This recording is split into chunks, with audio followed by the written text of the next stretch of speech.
Welcome to Dead Headspace, a part of Silver Shamrock's Horrorcast, a podcast network that includes Killing Time with Silver Shamrock and Unburying the Dead, where we exhume classic horror paperbacks for the new generation.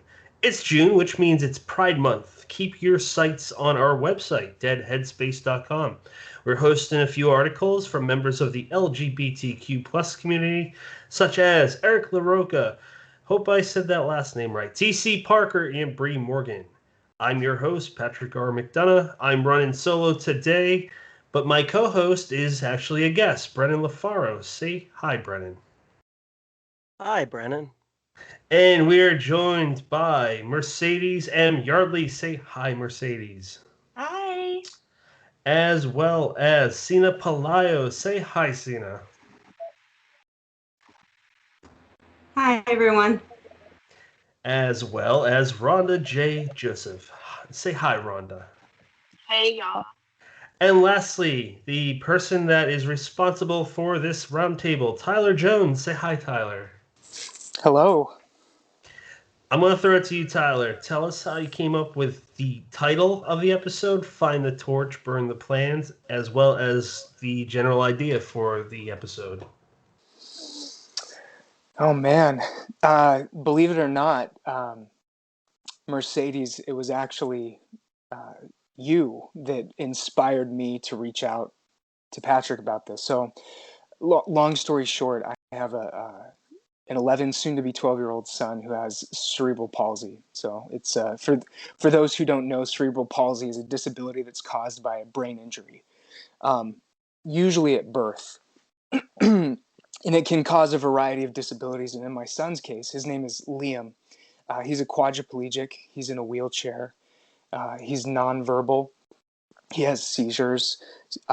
He's got restrictive lung disease. So he has a host of medical issues. And I just wasn't aware of any writers in the community who had children with disabilities. And as all you beautiful people know, it influences you in ways that I think we're not even always aware of consciously. And I had read some of Mercedes' work, and I found out that she had a child with Williams syndrome. And so I reached out to her and just felt, I don't know, a little camaraderie, I suppose, that there was another writer out there in the community who also shared this challenge. And then I thought there's got to be others. And I think for me personally, it's a hard thing to speak about publicly because I want to protect him. And I feel that in talking about him, or if I post something about him online, that I'm putting him in a space that exposing him to people that I don't think will understand him and how beautiful and incredible he is as a human. And so I'm so grateful to Patrick and Brennan that you guys were open to this idea, because I wanted to discuss creativity and art in our children and horror and all its complexity in a space like this with people who understand it. So that's where the idea came from. And Find the Torch, Burn the Plans. I think, Mercedes, you made the comment in the group chat that that book that is often handed to parents who have children with disabilities is Roadmap to Holland. And I'm sure it's a wonderful book for many people, but for some of us in certain scenarios, it falls short. And so the title comes from what I wish someone would have told me when my son was first born. Because you've got all these plans for your life and what it means to be a parent, and you think of what it's going to look like. And I wish someone would have pulled me aside and said, listen, man, find the torch, burn the plans. It's going to be so much different. You're on a completely different road here.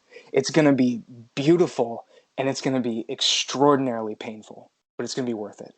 But all those plans you have, torch them. They're done. They're finished. So that is the genesis of it. Before anyone else talks, I would actually, and that was beautiful, man. I would like to actually hear, I don't remember where I heard you talk about this, but Criterium, just how you wrote that, where you wrote it, and so forth. I think it's worth mentioning. Yeah. I think, so not Criterium, I think you might be thinking of Midas, maybe, which is not to bore everybody, but it's a novel that I started a few years ago. It's making the rounds with agents right now, but I wrote significant portions of that in the hospital with my son, and the entire book is about coming to terms with his disability and what it means for him, which is in his situation is a shortened life expectancy, which is just a reality that my wife and I have to accept, that's on the table. And so this book, I wrote a lot of it in the hospital by his bedside. And I found some fascinating comfort in writing a horror story about a father who can't accept the death of his child. And yeah, but what a thing to be able to create art that can distract from the horrors of real life. We can contain it in some way on a page. And it's also, I found it useful for saying, here's the situation that I'm afraid of. And if I stretch it out into the future to its logical conclusion, meaning if I refuse to accept this reality, what does that look like for me? What does that look like for my wife and our marriage, our relationship? What does it look like for my soul? And writing that horror story in a hospital helped me come to terms with a lot of things. So I found it extraordinarily useful. Is that what you were referring to, Patrick? Yeah, I thought it was. My apologies. I thought it was Criterion. No, that's okay. I didn't know actually a lot more than you just said. I appreciate you sharing that with us. I just have one more question. Then, actually, I'd like to jump to Mercedes to hear why she's here and so forth. But my question is, with that book specifically, are you afraid of the reception due to how vulnerable? It sounds like you bled very much on the page. Are you afraid of the reception due to the vulnerability of, like, here I am and here's my son? That's a good question. You know, more than anything, I'm worried. I'm worried that it won't be seen as a good story. That maybe there's too much. That's a hard balance to find. To approach that subject honestly, but also to tell a story that hopefully that people would want to read. So that honestly is my biggest fear. Oddly enough, I'm okay with the blood on the page. I'm okay with that. I mean, there are passages in there while I was editing it that I couldn't make it through. I just broke down. I don't know if anyone else would see that. I don't know if they would see or understand what I was feeling, but maybe that's the point, to allow someone else to bring their baggage to it. Yeah, that's why you're right. So we can understand, bridge each other's lives. Mercedes, whatever you want to share, can you please tell us why you're here today?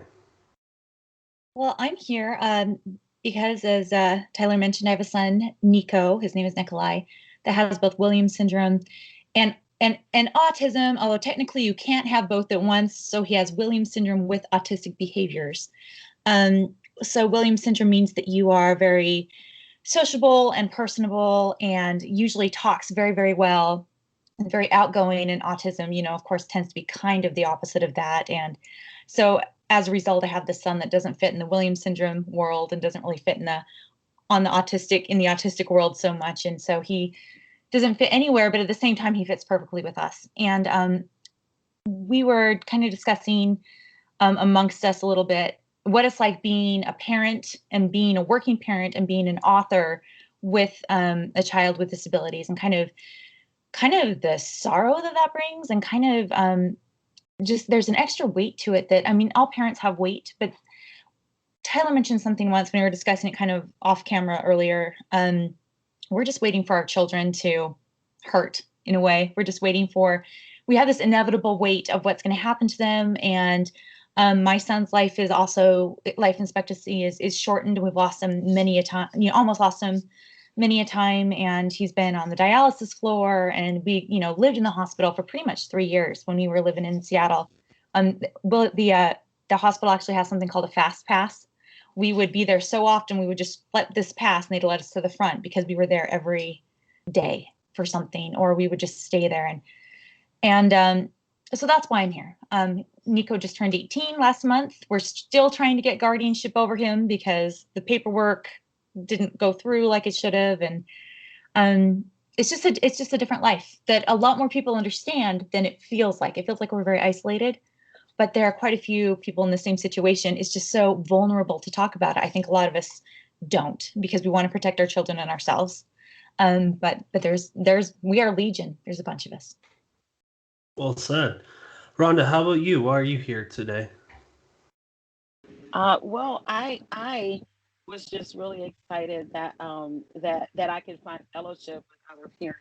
I talk to Cina a lot, and so that's one parent, right? But the other parents with disabled children that I know and would otherwise fellowship with, they don't have that extra added thing of trying to write also. And so I don't think that they do understand, like Tyler mentioned. I'm not so sure that those parents would understand that I have been sitting on a couple of pieces that are just so raw, that are just so, they're so horrific for me that I just haven't finished them. And the reason I haven't finished them is that fear. It's like, because you have to understand, okay, if this were a thing that comes to pass, even though it's like this very out there kind of horror, right? About like discarnate spirits and sort of possession type stuff, like I come to that as a parent whose child was born with an APGAR of 0. So Kiki has cerebral palsy. And she was basically born dead. I've always wondered what that means. I mean, she's always laughing and giggling, has the most wicked sense of humor like ever. And so I'm always telling her, girl, you need to tell your little friends to stay up there with you. Mommy don't want to talk to your friends. Because I'm sure that she has some kind of tap outs and connections that I don't need to have, and she can keep those.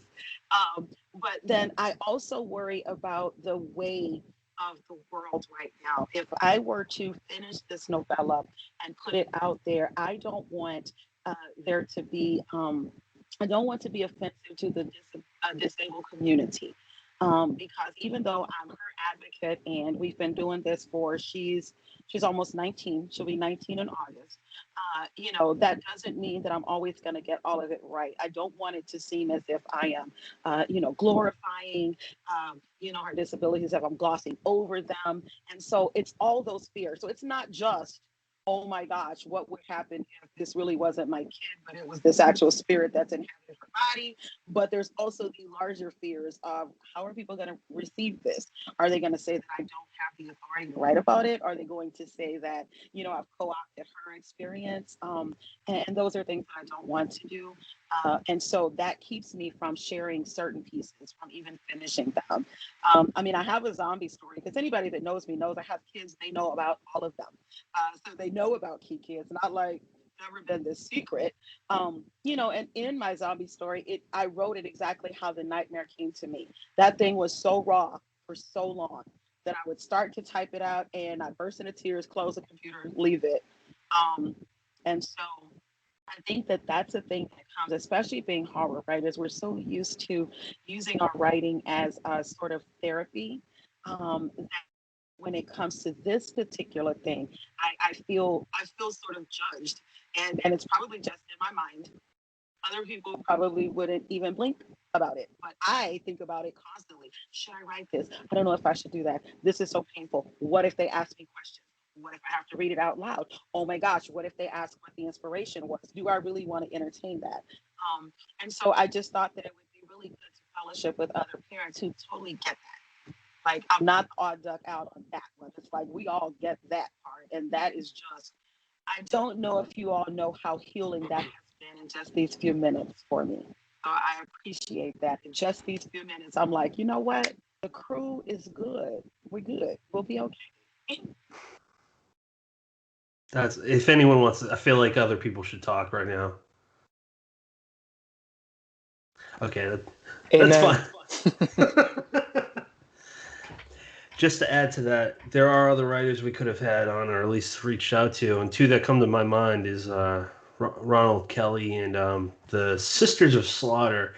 But once you get more than 4 or 5 people, it just, I don't know. Me and Brennan are kind of a little iffy about going up to like the 10 people mark because it's just kind of a little bit chaotic. But my point is there's a lot of people in your guys' situation.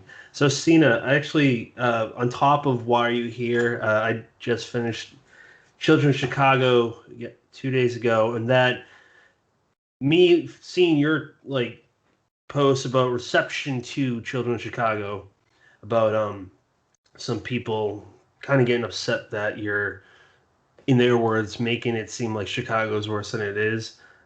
When you're clearly someone that knows what she's talking about, being a Puerto Rican female in Chicago her entire life, you've seen your share of shit. So I think that parallels with what we're talking about. So if you're comfortable with it, I'd like to hear about not only why are you here today, but your kind of parallel, in my words, paralleled experience with the reception of Children of Chicago. Yeah. So I like children. People either like really love Children of Chicago or they really hate it, and they don't. I don't know. I mean, this is my experience. Children of Chicago is my story, and Lauren Medina is me. you know. She's a badass. I love that book, by the way. I mean, a lot of it speaks to my trauma growing up and having friends die and seeing death and not being able to protect people and just having people slip away from you and seeing good people do bad things and bad people do good things. And there's like no rhyme or reason. And at the end of the day, we're all just trying to survive. And it's my story and it's a fairy tale. I still live here. I still live in the same neighborhood I grew up in. Gangs, guns, drugs, teen pregnancies. I know it all. I've seen it all. I have friends and family who are in law enforcement, detectives, interrogators. So, I mean, that's the way we talk. Like, I always love when people are like, the dialogue's not natural. And I'm like, have you been to Chicago? Because maybe the dialogue that you're listening to is maybe some rural community dialogue, but we don't talk the way some of these other people talk. So, I'm really defensive about my work, and I think everybody's going to be defensive about their work. And but it's a hard story. It's not a feel good, wrap yourself with the warm blanket sort of story. So I understand that. It might be a little abrasive and tough for people to read. And I'm totally okay with that. You don't have to love it. Like, it's fine. Like, but it is my story, and I made it a horror story. In terms of like my children, both of my boys are on the autism spectrum, and I didn't know what autism. I mean, I'm sure all of us knew someone that was autistic or on the spectrum or something growing up, but we didn't call it that. Like, it was always like I don't know. It was a different world. I'm 40 years old. There's definitely more awareness about these conditions today. I don't have a very supportive family. So when my son was diagnosed, everybody blamed us. They said that we were making things up and we were being neurotic and they were going to grow out of it. And we were like, no, he's spinning in the kitchen for hours. We're not making it up. There's something wrong, or they're screaming for hours and I hold them and they're biting me until I bleed. There's something wrong. And it's been hard because it's been very isolating. We don't feel like we have the support from people. And I mean, that's okay. It's hard for us. I can imagine somebody outside that just wants to hang out with us or have the kids over. Like, we can't just fit in at a birthday party. It's not what I thought it would be. But I love them. I love them so much. And I mean, my mother is bipolar. My father's schizophrenic. I grew up with two people that had very intense mental issues and a lot of physical, mental, emotional abuse. And my promise to myself was, if I have children, I am going to love them no matter what.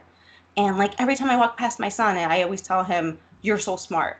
You're so creative. Who loves you? Like, I love you." I need him to know, and I want him to say that because I grew up in a household where I wasn't called smart. I was called stupid. I was called everything other than good. And I didn't want them to feel hurt. And I know my biggest worry is I know that once they get out of this house, people aren't going to be as nice to them as I am. And I already see it with kids and bullying. And my son has gotten, hit at school. He's gotten bullied at school. And so it's a big fear. In terms of writing, I wrote a middle grade story that my agent is shopping around because my oldest son said that he didn't see kids like him in books. Like everything's like about autism or like accepting autism. But he's like, I want to see a character that's like me. So when my agent started trying to find comp titles, we couldn't find any comp titles. And it's like, well, that's a problem. That's a huge problem. These children should see themselves and they're valid. And the sequel of Children of Chicago is going to deal a lot with my son. So it's going to have another autistic character. But yeah, that's why I'm here. I liked this fellowship and this camaraderie. Before we started recording, we were all like, if a kid comes barreling and screaming, no one's gonna blink on this conversation. And it happens. Like there's like, it's insane. And it's not like I wouldn't be embarrassed with you guys, and I'm not embarrassed with work, but it's different. It's a different way of living, and a lot of people don't understand that. And to us, you hear them screaming, and you're just like, yeah, it's Clark. Just he's frustrated, and he's gonna scream for an hour. So, but nice to be here with you all. That's awesome. Thank you for being here, Cina. Brennan, sir, can you please tell us why you're here? And why are you a guest? Why aren't you my co-host? I'm just joking. You know what? Well, first of all, I mean, I want to say, Cina, I'm just so in love with that answer where you talk about just wanting them to, almost going overboard to be sure they know how much, you love them for who they are. That that hit me, real hard. I adore it. The short answer for why I'm here and why I'm a guest is, it goes back to Tyler. Originally, he threw out the idea of this roundtable, and I told him that I loved the idea because of my kids, and he said, think about coming on as a panelist as opposed to just sitting around asking questions. And he had already told me his story, told me Liam's story, and I said, well, my kids aren't, it's not like that. I'm embarrassed to say, I don't want to say I turned it into a competition, but I said, I thought, I'm not going to have anything to throw out there because everybody else is, has it so much harder than I do. And it's, I still feel that way to a degree, but it's valid. So much of what I deal with, day to day with those kids, it's different than everybody else's experience. But that doesn't make it easy. And my poor wife would smack me. She'd kick that door down over there and she'd smack me if she even thought I was saying it was easy. And she'd have every right to do so. So jumping back to the beginning, people who have listened to this show a lot, they're probably used to me referring to my boys as, my 10-year-old and my 8-year-old. And I talked to them. I asked them, is it okay for me to call you by name on the show? Would you like to make up a name for me to call you? And they both wanted the notoriety. So my 10, almost 11-year-old, he'll be 11 this month. His name is Dallas. My 8-year-old is named Dustin, and they're both autistic. They were diagnosed. Dallas was diagnosed when he was, I believe, 5. He had a diagnosis of apraxia of speech before then, and the telltale signs, I don't want to say we ignored them, but medical professionals ignored them for us. They wanted to avoid putting that label on. And if we knew then what we do now, he would have been diagnosed earlier, because he was, he fit it like a glove. And then Dustin was diagnosed when he was 3. And even though the American Psychiatric Association kind of changed everything in 2013, so there is no, different, I guess, diagnoses. It's all under the spectrum now. The neurodevelopmental pediatrician that saw both of them was kind enough to tell us that, Dallas would have been diagnosed with PDD-NOS, which is pervasive developmental disorder, not otherwise specified. As far as, and they lovely as it is, they apply like kind of a function level, and they kind of put him as moderate, whereas Dustin would have been classified as having Asperger's, and been labeled high functioning. And we don't care for those terms. Applying a level of function to a human being is cruel at best. But they're very different from each other, and they're wonderful kids. But I hear a lot of the same things that we've been through with them in the stories I'm hearing from the other people. At the moment, and for the foreseeable future, they're both homeschooled. Dallas is homeschooled because we had an incident in 2nd grade. He is, in addition to being autistic, he's also dyslexic. And the state we're in isn't legally required to recognize dyslexia on an IEP, so they wouldn't provide accommodations for it. So essentially, what they did is they put him in a smaller group, but they continued teaching him the same way. And that's not going to work for anybody. If you're teaching somebody a way that does not work for them, that they don't understand, you can go one-on-one. It's still not going to be successful. And we had a lot of issues with, not just kids, but staff bullying him. And a lot of it stems from the fact that when he was in 2nd grade, he was verbal, but he wasn't very verbal. And he would come home and say, "The teacher thinks I'm dumb," or "The teacher says I'm dumb." And it's hard to put into words, but if there are people who can understand it, it's the 4 of you. When you know your kid's capabilities and they say, "The teacher says I'm dumb," you know this kid enough to know that he can't make that up. He can't conjure that out of thin air. Whether it was something the teacher said directly, or whether it was something that, the teacher said when she thought he wasn't listening, he didn't make that word up. And we ended up pulling him, so that we fought the district for all we could, but we pulled him and we put him on a reading program specifically for kids with dyslexia, and we watched him just absolutely shine.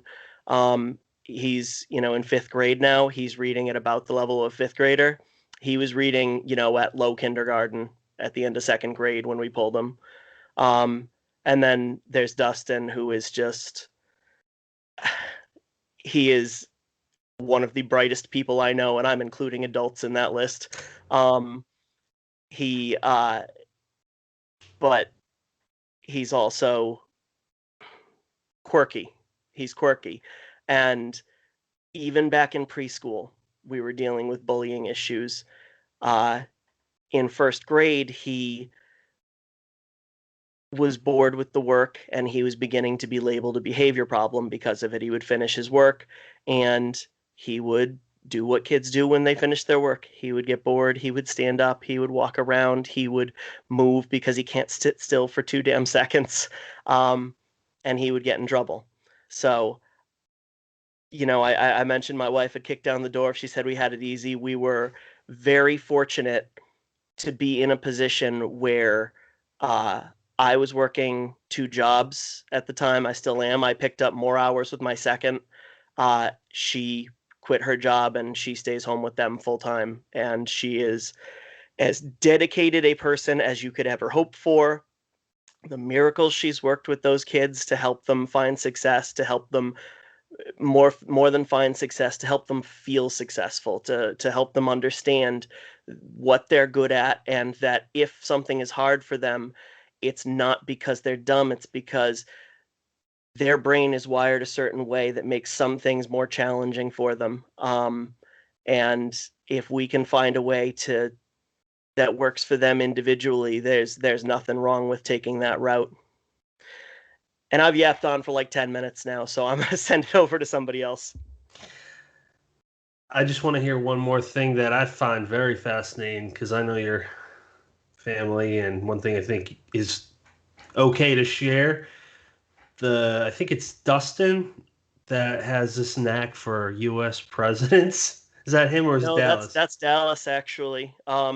That and it's so I guess what I think of as a character of some autistic people.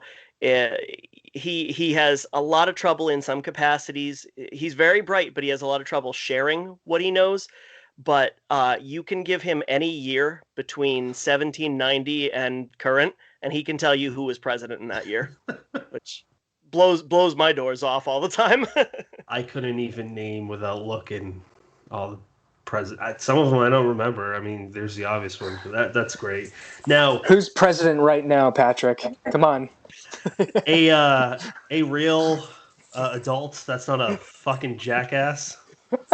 That's not a I'm racist asking piece for a of shit. name. Oh, sorry. Joe Biden. Oh, there you go. Okay, good.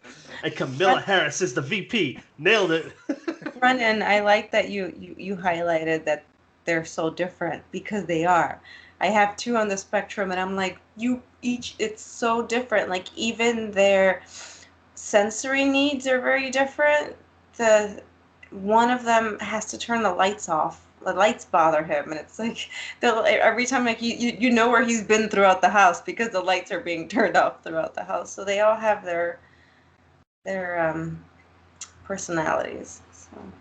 Now, Cina, I wonder, do you ever have the two at odds with each other because, of the sensory stuff where maybe one needs to make noise to feel comfortable and the other wants to avoid noise, something like that? Yes, and it becomes a huge fight, and then the little one is still nonverbal. We're waiting to see if he develops speech, but that it's just, he has his speech, like his sounds, and we know what he's saying without saying words, and then it'll become like this battle between like the 3-year-old and the 7-year-old, because the 3-year-old wants to spin or stim, and then the 7-year-old wants it silent, and so but it's like and like you said, we don't say our kids' names because I don't want to do anything that would hurt them, but I'll say it here. My oldest son is Clark Kent, and my other son is Bruce Wayne. We named them superheroes. So awesome. But Bruce, he's starting to hit himself, and like our Clark didn't have that, but I know some kids on the spectrum have that, and so Bruce has developed hitting himself in the head, and so it's having to pull him away to not hurt himself. I mean, when Clark was little, like I said, he would hit and bite me until I bled. I had to have an occupational therapist show me how to like pull his jaw off of me because he would lock his mouth on me, and it was just like, you're sitting here and your child's biting you and you can't do anything because you feel for them and they're overwhelmed with stimulation. And Brennan, I just have to say, I am so sorry that your children experienced that. It just gutted me to hear that. My biggest fear is everything outside the house for them, because people are just so cruel, and that's what's scary.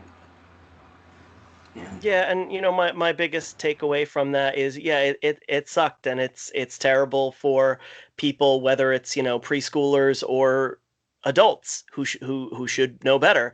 But it's that they're in a good place now, and I don't know what the future holds for them. I don't know when we'll put them back in school. Frankly, with what homeschooling curriculum looks like these days, I don't know if we'll put them back in school. But it's they're doing well right now, and that's the most I could ask for. That just the sensory stuff made me think of something. A gift that Mercedes got my little guy, which were these awesome lights, and they lit up when water entered them, and we'd shut the lights off and put them in the tub, and he played with them. But you told me that your son loves those too. I'm curious if you got anything to add to that. I don't really know what kind of question to ask, but it just jumped in my mind, and I'm like, maybe you got something sad about that, like toys that have sensory things. Because I'm a new dad, so I never even thought of that kind of thing before you introduced that to me, Mercedes. Well, my son really, he hits himself too, and he does all the sensory things, and he likes a lot of noise. Like he likes, he'll his iPad will be on, his computer will be on, the keyboard will be on, and it's these excruciating. They're not calming, but to him they're calming. But he likes a lot of lights. Lights seem to comfort him. So those blocks, and they're blocks that when you throw, they're little, blocks when you throw them in the water, they light up. We really like this light that is like a $30 night light that like shines around his room, and he disassembles everything. So he'll disassemble it, but you'll still have this like light. But he likes that, or he likes things that will move, but in kind of hopefully a calming way. Like his room makes my mind, I can't be in his room for long. Like it blows my mind. But that's what he wants. He wants these, 7 different noises all at the same time. And if you change it, he'll change it right back. So it's very comforting to him. But yeah, like the lights, and he does well with the weighted blanket. Like I do well, like my blanket on my bed is a weighted blanket. He likes that security. When he was younger, we'd have those vests. If you guys have ever had the weighted vests that just kind of, and when he would freak out, we would always kind of wrap our arms around him and move our heads, because he'd do this and like bloody my nose all the time. Like I spent a lot of time with a bloody nose and bloody mouth when he was little, because he didn't know how to hold back. These kids don't know how to hold back. But the comforting and the weight and the security, those are all things that have really helped him. But I mean, when you have a kid on the spectrum in any way, you learn like every trick out there. You will find parents that'll be like, "Hi, I don't know you, but I see that your kid's acting up, and this is what works for me." And you'll find that people are really people that have that in their family and their children are super helpful, and like they're the ones that are like looking you in the eyes and like, "I've got you, you're fine, your kid can act up on the plane and we support you." It's the ones that just kind of aren't familiar that make you feel like your kid's an alien and isn't allowed to exist. And I one of my concerns is with like the pandemic, where kind of people have let their ugly show. I have been so upset to see how many people are like willing to let my kid die because they're not, you know, worthwhile, or how many people have expressed, "Oh, well, we should let the elderly and the ill die." And I'm like, you don't have a child that has struggled like my child has, and it shows. And it's ugly. Your ugly is coming out. So that's been really hard for me, and I kind of interested in how you guys have dealt with that, because I'm finding myself getting really hard, and I don't want to be hard, but I'm finding myself getting very visceral at, people that are like, you know, So honestly, I'm not afraid to get hard. I mean, it is what it is. I think people expect me to be angry anyway. I'm gonna give it to you. Because Kiki she has impaired swallowing, and so she's fed with a G tube, and any kind of respiratory infection. I mean, thankfully, I realize how lucky we are that she's relatively healthy as a horse despite her disabilities. Okay, but the last time she was hospitalized was because of a flu-like virus, and so anytime she gets anything that has these secretions, she can't swallow them. There's always a danger of choking, aspiration. So when this thing hit, we all pulled up at the house, and I literally just don't take her anywhere. I've had it out with the school. She's in a transitional program. She did come out of high school last June. And so she's in an adult transitional program because she's only 18, so she'll probably be there until she's 21. She's done that virtually for this whole school year. So I have a house full of other kids whole bunch of other kids. And so unfortunately, I had to send them back to school. But we had to sort of isolate here at home. And I've had to explain to them, I haven't even gotten her the vaccine because I'm concerned about taking her out to do it. I'm concerned about if she has side effects. So our game plan here is to have all the rest of us be vaccinated and then try to see what we have to do from there. So I don't worry about getting hard. Like that's just it. I mean, it's admirable that you don't, and you may not have to, Mercedes. But I mean, I am willing to fight and just say to people, that's stupid. You don't care about my kid. I don't expect you to care about my kid, but that doesn't mean we have to deal with you either. You can't come to my house. No, nope. I mean, most friends and family get that, but yeah, they're not coming in and out of our houses. I've had to take her out. I want to say twice. Once was for her graduation ceremony. And I battled with that. But it was an outdoor stadium. It was huge. There was the social distancing, and her little buddy that she's been in classes with this whole time was going to be there also. And I thought, okay, I can't take that from her. But I mean, we literally they push her across the stage, they bring her back to the field house, I go and get her. We literally did that. That's exactly what we did. And then I had to take her because there's this weird stuff about, well, you have to have a physical before they'll authorize your therapies. And I was like, y'all really gonna make me take her out of the house just to go see him? She's done this virtually. What's gonna really change? And okay, fine, whatever. If something happens to her, there will be smoke in the city, but I'll take her. Fine. So now I'm battling with the school because they're saying that virtual is not going to be offered. And she really needs this program, not just for her education, but mostly her socialization. And so I don't want her cut off from that. And I'm already geared up. I already told the teacher, okay, if this is how they're going to play it. Okay, you want me to send her? Okay, but explain to me how you're going to keep a child whose bibs you have to change. You have to change her bibs. How are you going to keep, what if she gets the virus and she's going to give it to her other colleagues? What are you going to do about that? Like, how are you going to keep them from sharing toys? Because this is what they do, right? It's like you're going to have to take on this responsibility if you're insisting that she has to be there. And so when it comes to other people, they're not wearing the mask or they have a look. Because I live in Texas, right? And that's probably all I have to say to y'all for y'all to understand what I'm dealing with. And I'm in the burbs in Texas. It's not like I'm in my hood in Houston. No, I'm in the burbs. And so I'm surrounded by people who don't want to wear masks. They're talking about open this stuff up. And I have absolutely no problem with saying to them, you're selfish, you're a waste of skin, whatever. Thankfully, I don't get confronted a lot. So, there's a time when, being that middle-aged, Black woman who you can only see her eyes anyway over the mask, there's times when that comes in handy. So, thankfully, I haven't had to call a lot of folks out. But when I do, I do. Because the reality is I don't think that other people think about us and our families. They don't think about our kids. I also have a mother who's like 70, she'll be 72 this year, and she's really healthy as a horse. But I mean, my thing is, you're still 72, mama. And like, she still walks 3 miles every day. And I'm like, okay, you need to like get a bike for the inside. And she was willing to do all of that. So I'm like, the rest of y'all need to think about this. Like, it's not just you and what you see. Like, there are other people around here that you should probably consider. And so I think it's unfortunate that they don't think about us, because anything like that would be deadly for her.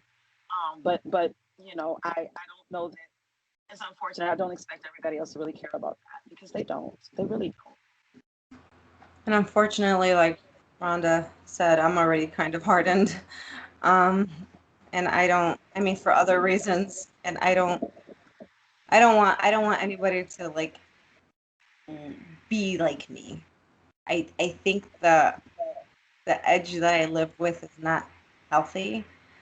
And so I'm sorry, Mercedes, that you are feeling that, because it's heavy. It's heavy, especially when you want to focus on your son and to be loving. But I'm already, I think I'm a different persona than I'm on Twitter. then I'm here on the streets at home, because I will tell someone, get the hell away from my kid, you know. And I told my brother something, really not worded it really strongly, because he wasn't wearing a mask and he was getting close to my children. It's like, I don't know what this is going to do to them, and they are going to wear masks. Like, they, you know, I don't want to risk anything with them. We just don't know. But I mean, like, I've just been hardened overall my entire life, and then after having them, I just became like a completely different level of hardened, because I have to protect them, and people are crazy.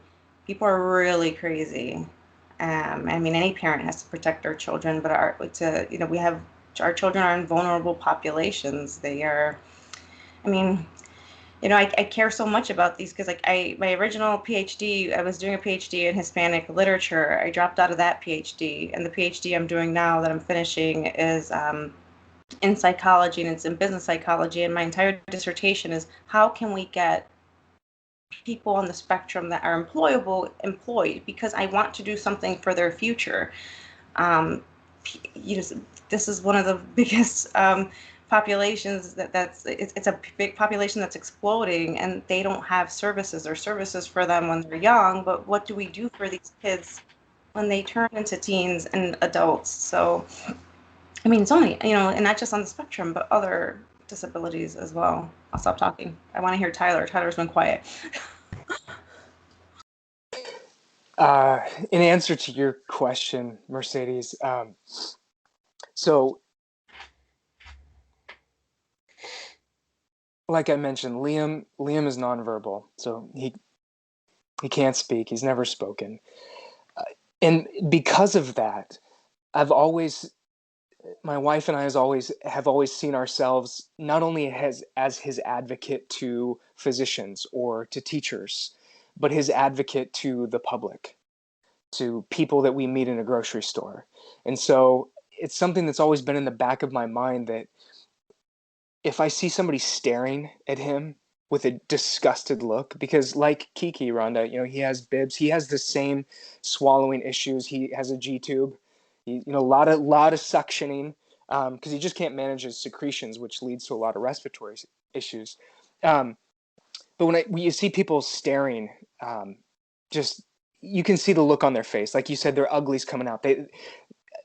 There's not even an effort to mask it. There's this little voice in the back of my head that says, you are his advocate. How would Liam treat that person? And Liam has expressed, so he's an incredibly intelligent young man. He communicates with facial expressions, so he has expressions for yes and no. And he's also learning how to use an eye gaze communication device, which is basically a computer on his wheelchair that in his eyes are the mouse, and he moves over a communication board and picks words. So he has the ability. It's just really difficult to use, but he's learning. So I know his personality, and I know who he is, and he is not ashamed of his disability, and he wants people to know. And so I suddenly become protective in a different way, that please God, don't let me get in the way of him shining the light that is him to the people around. Don't let my frustration or anger diminish what he's doing. And that's why I love kids, because little kids, they just walk right up and they're like, what's wrong with him? I'm like, let me tell you. He has a disability called cerebral palsy, and Liam is all about that. So every year at school, we would his mom and I will go into the classroom, and we'll have a big board, and it's full of pictures of him, things he likes to do, and we do a presentation to his class all about his disability. And he loves it, because it's so obvious that he's disabled, and he wants kids to know, here's who I am. And it's this opportunity to teach them, here's a human being. So like I do this little experiment with the kids. So after we talk about his disability, I say, okay, now everybody, I want you to sit really still. Don't move. And nobody say a word. Now imagine you can't move and you can't speak. Do you still love the people you love? Do you still like all the same things you like? You know, and then you see all these, you know, 4th, 5th graders are like, yeah, like you're still who you are, right? So with Liam's disability, that's what it's like. There's still this a kid just like you. He just can't move or speak. And that, Brennan, I so admire your decision to keep your kids home. And so what I'm about to say is in no way a reflection on that. So it's important to us that Liam is in school. And that's because it's not for his socialization so much as it is for them. Because I have this strong belief that I've asked myself this question: how does a person become compassionate? Why do we expect compassion from people who have maybe been beat down their whole lives, who have never met anybody who has a disability? And we're like, why aren't you compassionate? Why don't you understand? And it dawned on me, like, maybe I'm expecting things from people who just they don't know. It's an education, like a spiritual education that they have not gone through. So having Liam in school, I have seen kids drawn to him, and it has just blown our minds. Like, you will find the kids who are bullied, the kids who have rough home lives, they find this non-judgmental kid who just listens to them when they tell their problems or what they're afraid of. He loves them unconditionally, you know. He'll hold their hand and make them feel loved. And it's important to me because as these kids go through life, I hope that someday when they're adults, they'll look back at Liam and they'll remember, you know, if they see another kid in a wheelchair, they'll be like, I went to school with a kid like that. That was Liam. He was a cool kid. He loved SpongeBob and AC/DC, you know? So it's a hard balance, though. I get it. I feel the same thing in my heart, and I just try to get out of the way as much as I can and advocate. My wife and I, we use the term ambassador, that we are his ambassadors as best as we can be. It doesn't mean we're always successful, of course, but boy, we try. Brennan, it's your turn, but I just want to jump in one point because you said a lot of smart things, Tyler. So I'm just going to stick to one thing. You said when they become adults, I want them. God damn it, man. You guys are making me want to cry. Tyler, you said that when those kids who saw your son become adults, they want to remember him. There are two kids like that from my past in middle school. They were both on the spectrum. One was verbal, one was not. I'm 32. I'm never gonna forget them. I remember their names. I don't. My mom and dad called me up, and they're still back in my hometown in Massachusetts. I'm down here living my life, and they're like, "Hey, you remember this guy?" I don't remember most people. Those two I will never forget. So I hope that, not only hope, but I know you're right, and it's probably the same for everyone's kid here. So that's all I got to add. Brennan, go ahead, buddy. I don't know what question I'm answering at this point, but I'm gonna go ahead and respond to Tyler. No, it's okay.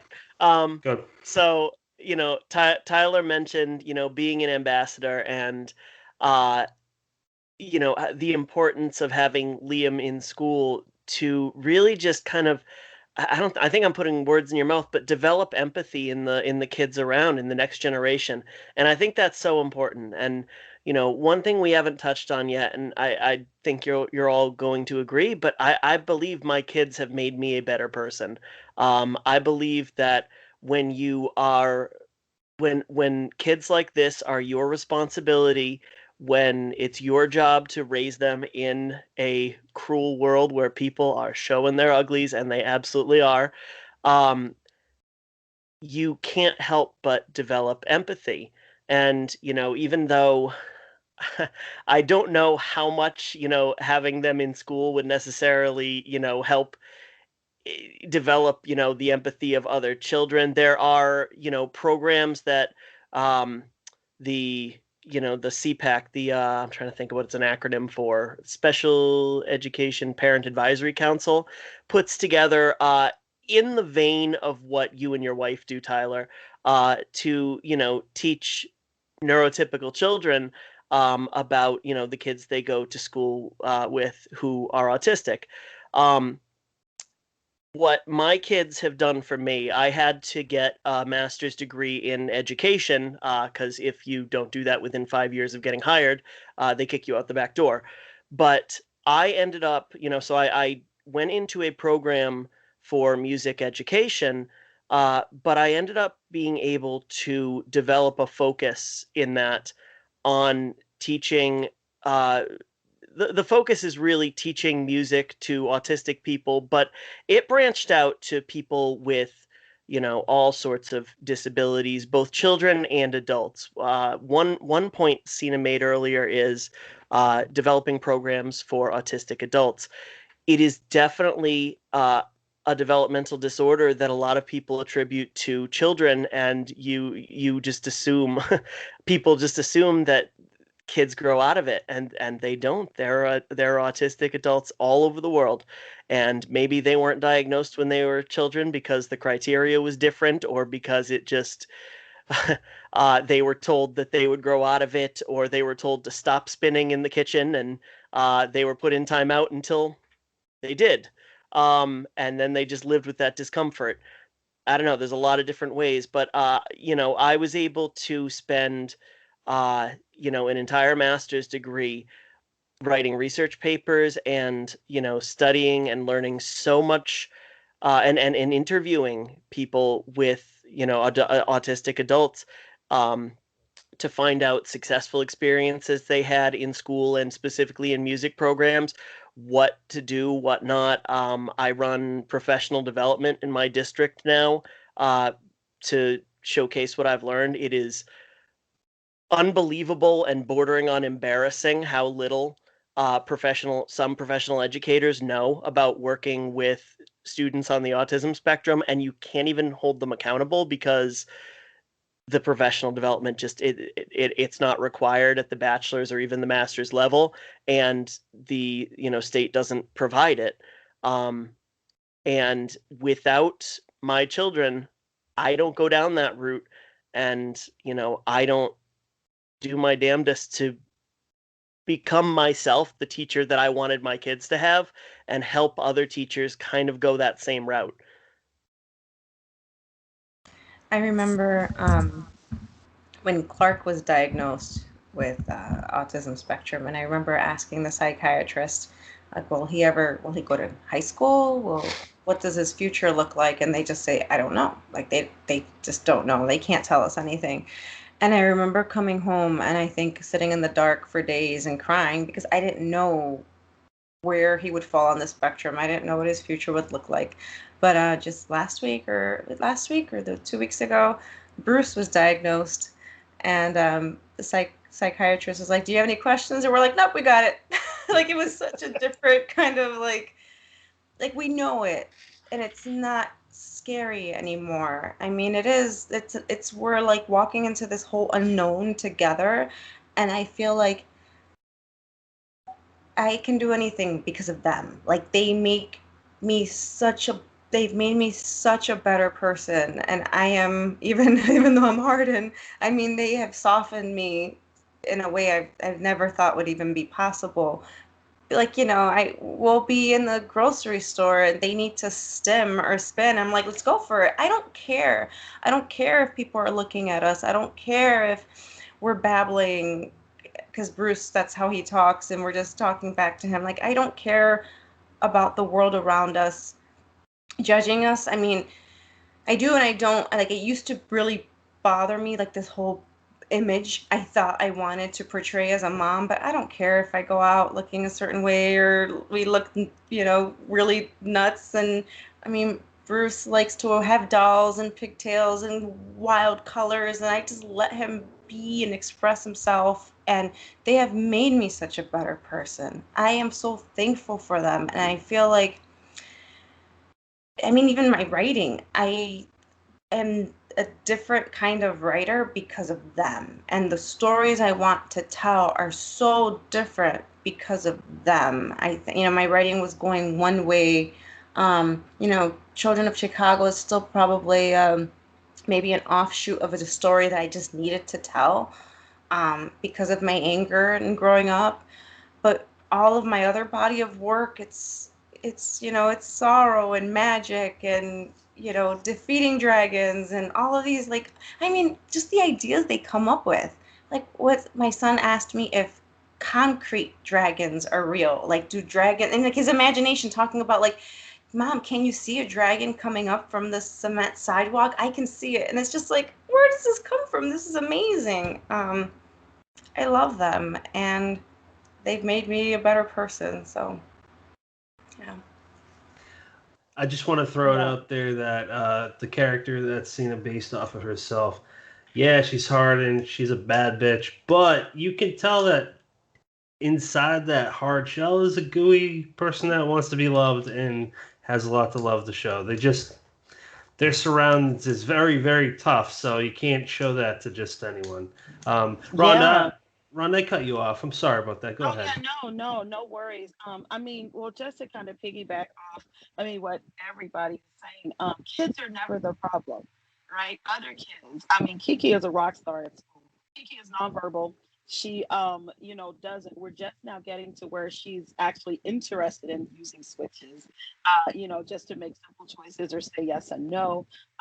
But kids have never been the problem. Like, she's always surrounded by lots of other kids. They love her wheels. It's like there's bright purple. We always have glitter all over everything. So she always has tons of friends. She always has. It's the grown-ups that are the absolute worst. And I think that it's in dealing with other adults where I have been made more aware, because even with her being disabled, there's also intersections here. We have the race dynamic to deal with, we have the gender dynamic to deal with. And so some of my worst experience ever have been with other adults. I'll never forget. I haven't always been as crusty as I am now. But one of the things that really was hurtful. My three, so I have four biological kids, and then I have a nice, huge blended family. Well, when my bios were small, so Kiki was about, she must have been about 4, and so my other daughter is about 17 months younger than her, and then I was pregnant with my baby number last. And so I'm pushing this double stroller with 2 little girls in it already. I mean, with 2 of them, and then I have this huge belly. I was always a huge pregnant woman. And the first husband that I had, who is, has long been a husband, he's gone. He's in the rear view. He was never around. And so it was always me with my big belly, my 2 kids. Before we could get Kiki fitted for a wheelchair, the double stroller worked fine. It didn't give her all the support she needed, but she has high muscle tone, and so her toes used to point like this. And so she was going through this process called serial casting, where they would put cast on her feet, and they would slightly bend her feet, and then they cast them up for about 6 weeks. They take the cast off, slightly bend them again to kind of try to get that 90-degree angle. So she has these 2 bright pink casts on, and she's in the wheelchair. And these other Black women of all the demographic that could have been, they're walking by, shaking their head, sucking their teeth, and saying, "That's a damn shame that they let her have more babies. She broke both of those babies' legs." And when I say I couldn't do anything but stand in that mall and cry, because I was like, you don't even know. And because when she was a baby, she was a huge baby. She was full term. She was like 8 pounds, 15 ounces when she was born. And so she's this big, huge baby with all this hair. People used to think she looked like a baby doll until they got closer and they see that she's holding her head back because she couldn't hold it up. And, we couldn't always keep her head from falling, although we had a good grasp on her. And so I'd have other women coming up, "Don't let that baby hang her head back." Right. And so I'm having to say to them, "Ma'am," because I'm Southern. These are older Black women.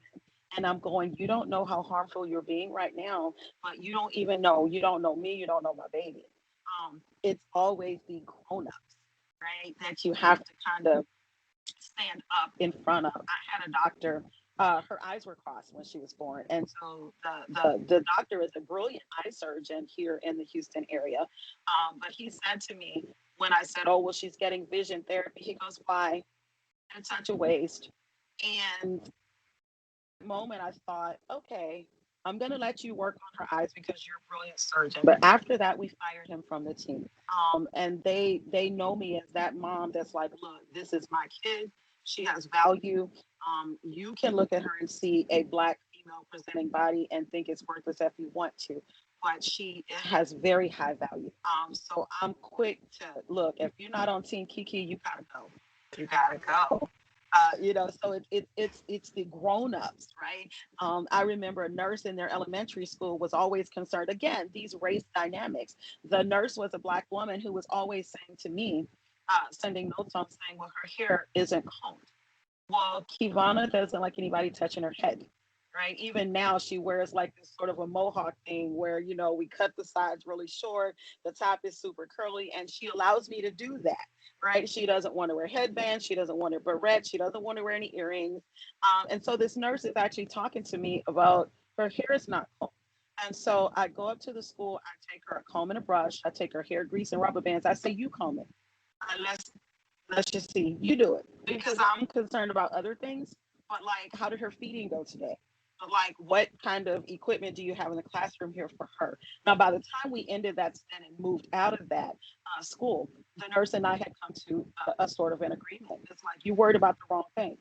Why are you worried about the politics of this little Black girl's hair when I'm concerned about the politics of her education? Like, can you just do what you're supposed to do? Stay in your lane. And so it's the grown-ups. By the time she left that school, every single device that was in that room was for her, because I was a housewife in that first life. And so I told them, I have time. I have nothing better to do but to come up here every single day and look and see what y'all are talking about. What are you talking about? What are you doing? Why are you worried about this? What are you? Don't play with me like that. And so it's always been kind of this battle. I mean, but there's also these other dynamics to it, right? So like in the Black community, there's I know that her biological father had a really hard time with her disability. He never quite understood that she wasn't going to grow out of any of it. Right. And I can't blame him for that. I can blame him for a bunch of other stuff, but not that. Right. He just was very ignorant to how these things go. But that was one of the things that unfortunately led to, a marriage that was already so fractured that it was beyond repair. Like, that was the end of that. Right. Because there were all these cultural things, these ideas about, well, I'm supposed to have, strong children. And then it didn't help that I had a miscarriage after her. Right. And so that kind of sort of just crushes your whole everything. And I mean, he just really didn't deal with it well. So then I'm presenting as a mother who decides to have more kids. And then people are saying, well, why did you have more kids after her? Why don't you get out of my business? Like, why are you worried about that? Like, I'm glad to have her, but having to do that, presenting as a single mom, but not really being a single Black mom, that did a whole number on me too. Was like, okay, so where's her dad? And why would you have other kids? And why would you, like, I had a C-section with her and he wouldn't take off work afterwards to kind of help me heal, but she was still in NICU for like 5 weeks. And so I literally, the day after I had to leave her there in the hospital, I drug myself up and we drove this big old huge truck, as people in Texas do. I climbed up in the truck, holding my stitches together, and I drove myself to the hospital to see my baby every single day. But I knew that the doctors didn't want to deal with me on that level, right? So there's also those dynamics. It's like, okay, but this is my child and you can't keep me out of here. Yes, of course I pumped for her. I breastfed my first kid. I'm gonna pump for her. Okay, so we have to put it in a tube. And so what? Like, this is my kid. So it's always the grown-ups, and there's even still those racial and cultural dynamics, that I know I personally have had to deal with. It's like in, the Black community, there are some people who just feel like, all of this is so wasteful, and why would you continue why would you do this? So it's always the grown-ups. The kids are great. They're awesome. They'll ask what they want to know, and when you tell them, they kind of go, okay. But the grown-ups, they can be really serious asshats. And so they have been the most hurtful, like, in this whole thing. Is like, other grown-ups. I just don't get it.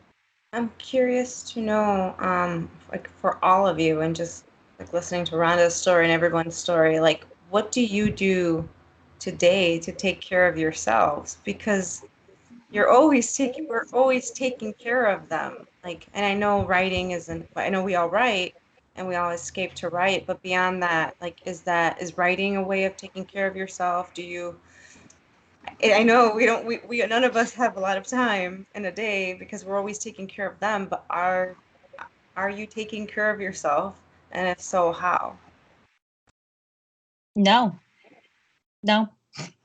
I'm not. No, I'm taking care of 3 kids, and that's all I do. I feel like there's always all this stuff under the surface that people don't understand. Like, my son just turned 18, right? A month ago, and he's very, very young emotionally. He still calls, mommy, he still calls daddy, but he's legally an adult now. And so I feel like all of my time is making sure that he's not doing something he could get arrested for as an adult, or things like our neighbor keeps wanting to send her daughter over to play with my daughter. And number one, we're not having anybody in the house because, the whole pandemic and my children are fragile. And I finally had to sit my neighbor down and say, listen, I've said no, your daughter can't come over. You don't understand. Let me explain why. When my son goes to the bathroom, sometimes he will just walk to the bathroom and start taking his clothes off on the way to the bathroom, right? And we've told him, but he just doesn't understand privacy. He doesn't understand you need to close the bathroom door first. If your daughter's there and my son takes his clothes down in front of her, that's going to be traumatizing for all of us. I'm not going to put my son in that position. I'm not going to put your daughter in that position. Please do not send your daughter over. When I feel like I should just be able to say, no, please don't send your daughter over. And now I'm like, he's 18 years old. It's a bigger deal than it was when no, I don't take care of myself. All of my time is spent just going around every single aspect of our lives. I mean, I bought a new lipstick. I put lipstick on today. I guess that's it. You look beautiful. Thank you. I know. I understand. I'm with you. I am with you. Like, I mean, Bruce puts everything in his mouth. That's like my biggest fear is that he's gonna choke on something, like pencil eraser, anything, like nails. I found nails and tacks and pencil erasers, anything, because he has pica. Is that how you say pica? And so I'm always picking stuff up off the floor, and so I'm sorry. Don't you kind of feel like all the people are like, oh, self-care, it's so important? And I'm like, well, aren't you privileged to have a second to do self-care? We're just not at that stage right now, and it's been 18 years and we haven't been at that stage. At some point, maybe that stage will come. But I feel resentful of people that are like, oh, you just need to settle down, calm down, and take care of yourself more. And I'm like, are you going to watch my kids for, are you going to take care of my kids so we can do that? It runs us ragged. I wouldn't change it because I love my kids and I love my son. But I just, that just calm down and self-care. And I'm like, we're just not at that. We can't do that yet. I wish that would be great. From all your experiences and stories so far, it sounds like every adult's not every, but a lot of adults are very pompous and presumptuous. And that says a lot about a lot of scenarios, but in this one particular, I mean, I hope people are listening to this episode when it airs and they just hear your guys' story and change a few lives because, like Tyler, I said, you're the one that started this episode. Without you bringing it to Brennan and Maya's attention, we would have reached out to Cina and Rhonda and Mercedes. And Mercedes was the one that inspired you to do it, like to reach out to us. And then, it's a domino effect. When we announced that we were doing this, there were a bunch of other people that could relate. So I don't know really where I'm going with this besides I appreciate you guys telling your stories. I'm learning a lot. It's a lot of sad stuff. I mean, I kind of want to cry over it because it's the short-tempered Irish guy in me just wants to punch everyone that makes your kids upset. We find time to write, honestly. Yeah. How the hell do you guys write? It's a sacrifice. Like, my husband has to watch both of them, and then when I relieve him, my husband's like, it looks like a war zone because he's been attacked and he's frazzled and I mean, you can't get mad at them. They do. It's a lot, especially with 2 on the spectrum with very different sensory needs. And so my husband sacrifices a lot of himself. He's a really good guy. That's awesome. That you're lucky. You both are lucky to have each other. Hey, I want to jump in real quick on what both Cina and Mercedes were talking about, this self-care thing. And it goes also back to, I don't know, 8 questions ago we brought up, do they make us better people? So Mercedes, when you're talking about the no, you don't have time for self-care, but you wouldn't change it. I think that's such a fascinating concept, because, and I think it ties into how have we changed and become better because of our kids.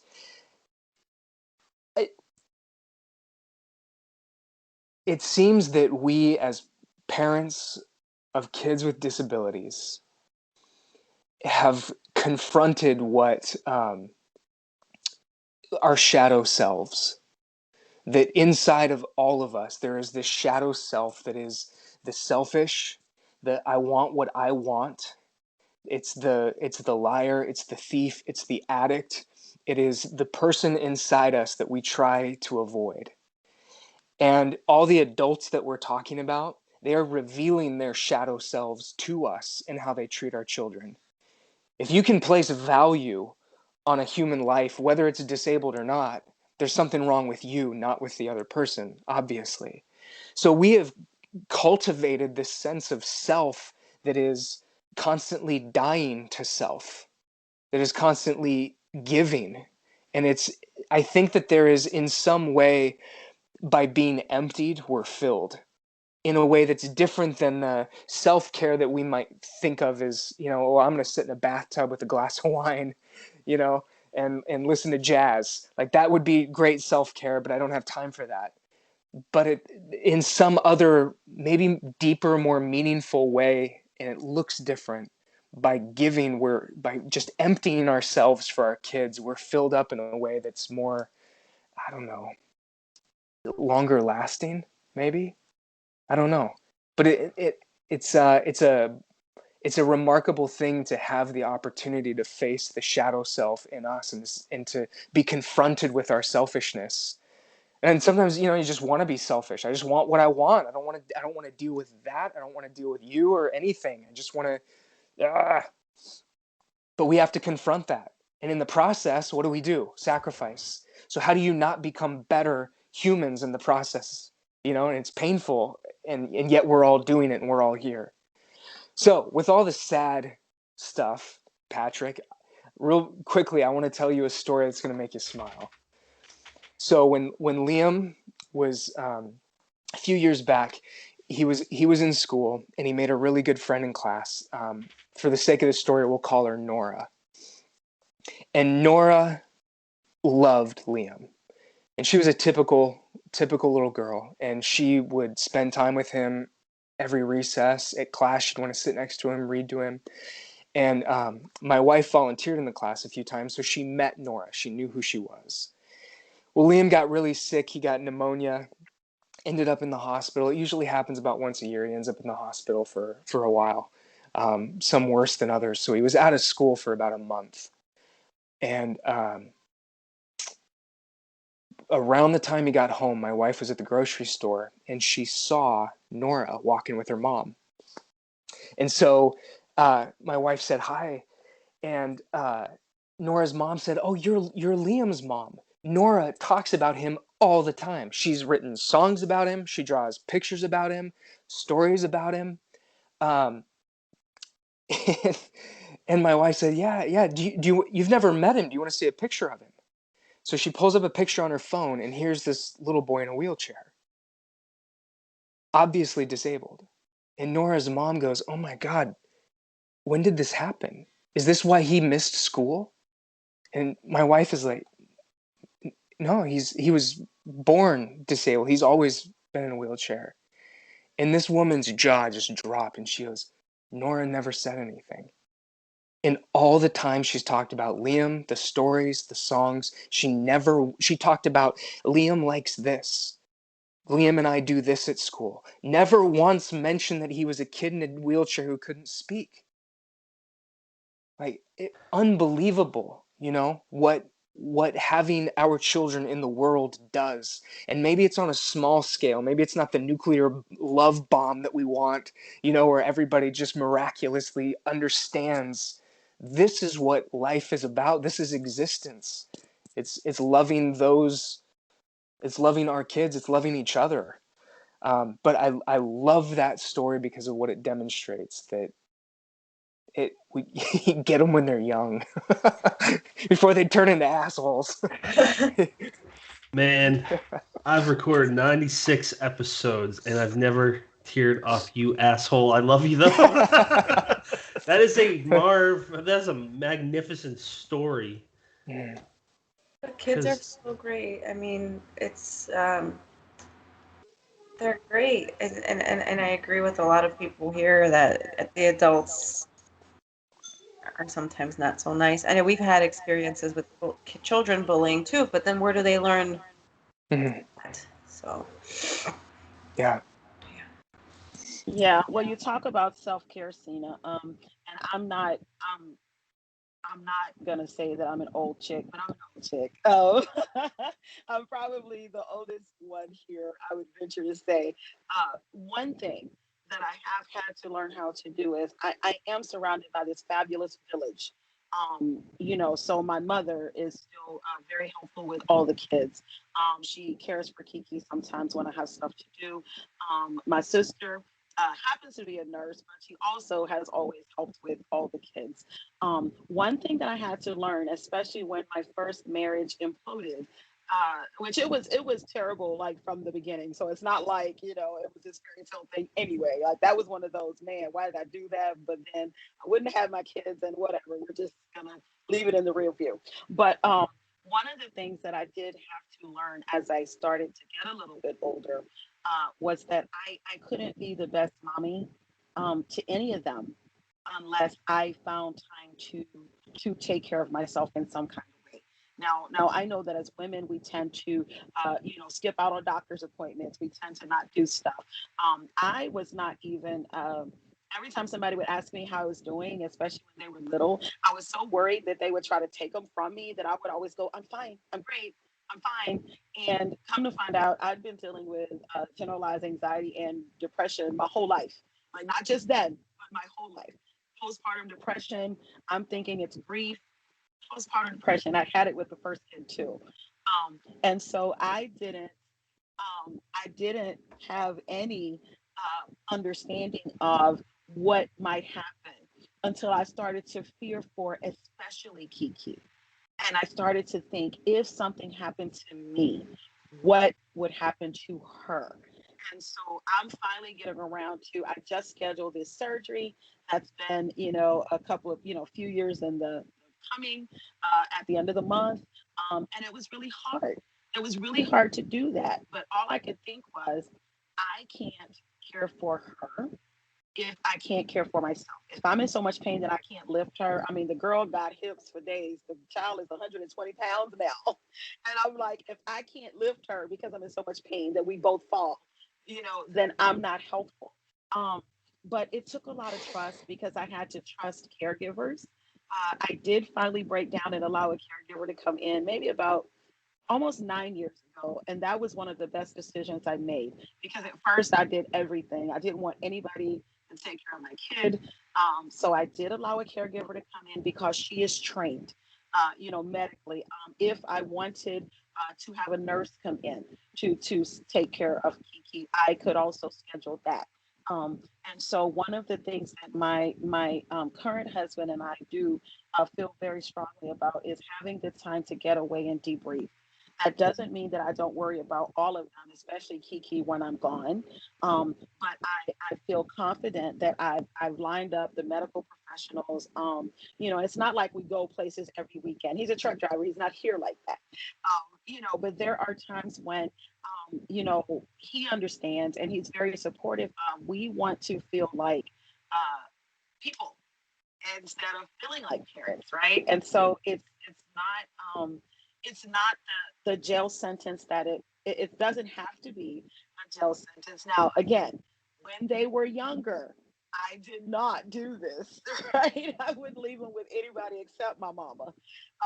But now that they're teenagers, one thing getting a caregiver did for me was realize that Kiki don't want me in her face every day either. You know what I mean? Like she gets tired of dealing with mommy. She gets tired of looking at me. And so now she has my caregiver that's been with us almost 9 years. She's able to they do their own thing. When I go in her room, she kind of side eyes me like, why are you in here, mommy? Me and Miss Lily are doing what we do, and I realized that had I been continued to be resistant to that, that she wouldn't have had that opportunity to kind of build her own relationships, right? And so I do try hard. It's not always easy. Like I said, I put this surgery off because I'm going to have a 6-week recovery after. And I'm like, I can't lift her after that. And so that means relying on people that I do have. And I haven't always had those people, but I've also not always been willing to rely on them. But that's the fear that drives me now. I'll be 50 in a few months. And I'm like, okay, girl, you ain't no spring chicken. You got to take care of yourself so that you and Kiki can get y'all a 2-seater when all these other kids leave the house. And so when I tell her it's going to be just us, it's going to be me, you, and Poppy. Are we going to let Poppy come with us? And she'll just laugh and laugh, because she loves her stepdad. You can't tell her that he doesn't belong to her. And so we understand that if we are going to stay solid, if we are going to stay healthy and stay together so that we can ride off into the sunset, the three of us, that we have to take care of ourselves. And so that's my driving thing now. It's like I'm in that prime range with Black women with heart attacks, high blood pressure. Thankfully, I don't have any of that. Thankfully, I don't have any of these things, but I could develop them, right? And so I try really hard to stay healthy, as healthy as I can mentally. I've been in and out of therapy when I need to be. And so I have to, that's the thing that drives me now. If I'm not here, who's going to take care of her? Like her siblings, she only has one adult sibling. Well, she has maybe 4 adult siblings, but only one that might even be able to care for her. Her other siblings are all minors. So I'm like, oh no, we gotta stick around for this. So that's the thing that's kind of forced my hand. Like if you're not here, then what?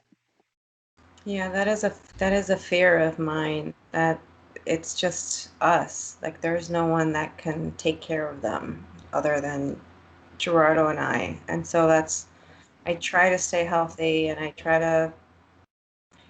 think my self-care is taking a nap when I can and making sure I shower. But that's really all I kind of do. But I'm always with them. I'm always at home with them. But that's my extent of self-care.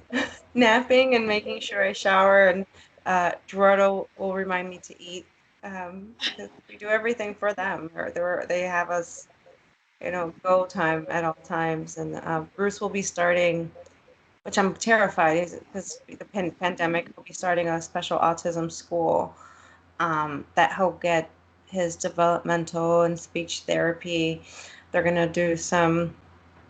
try to help him with his pica. Hopefully he can stop eating nails and pencil erasers. But I mean, it's like a lot of people on the spectrum have it lifelong, and we'll see if he becomes verbal.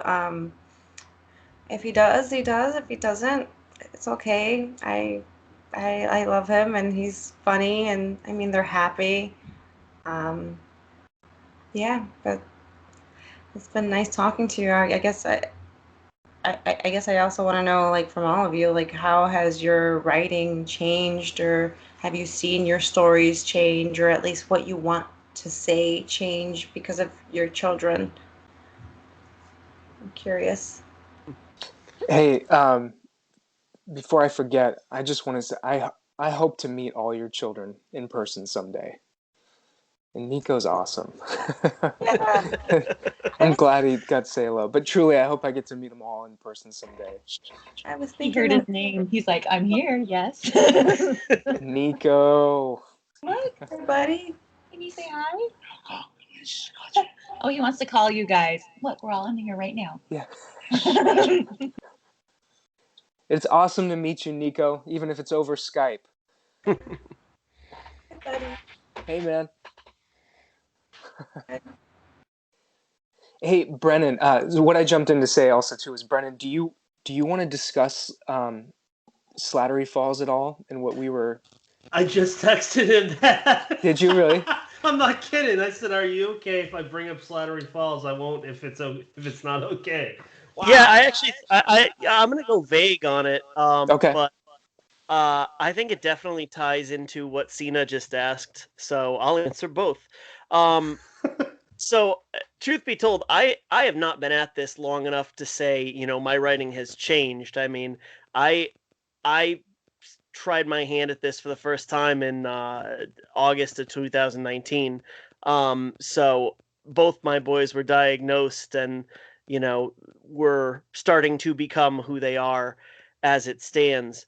Um, Now, Rhonda, you mentioned earlier, writing. Oh, you mentioned so much, and I'm gonna miss some points on it, but uh, writing both respectfully and from a viewpoint that you weren't sure if it was yours to share.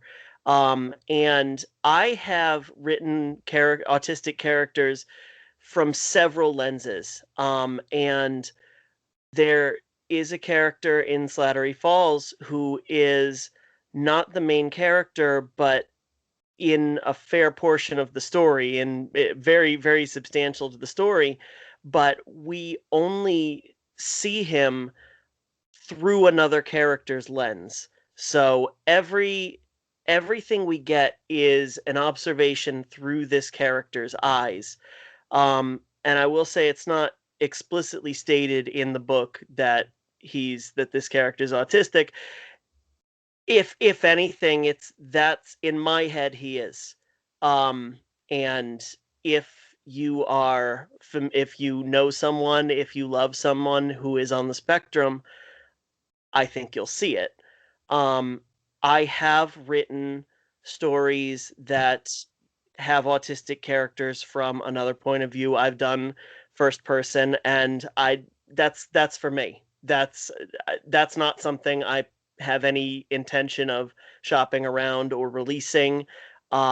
It's more a way to understand, and I don't even know if understand is the right word, but attempt to understand um, from a lens that I don't have the brain wiring to understand. Uh, Again, it all comes down to developing that empathy, to seeing these kids who have so many strengths and who are so funny and so interesting, but also have their challenges and struggles, trying to understand how they see the world because they can't always tell you straight out. Um, Cina, you mentioned, I think it's absolutely beautiful if he stays nonverbal, that's okay. If he becomes verbal, that's okay too. But the thing is, you know him, you love him, you understand him, and he can communicate with you.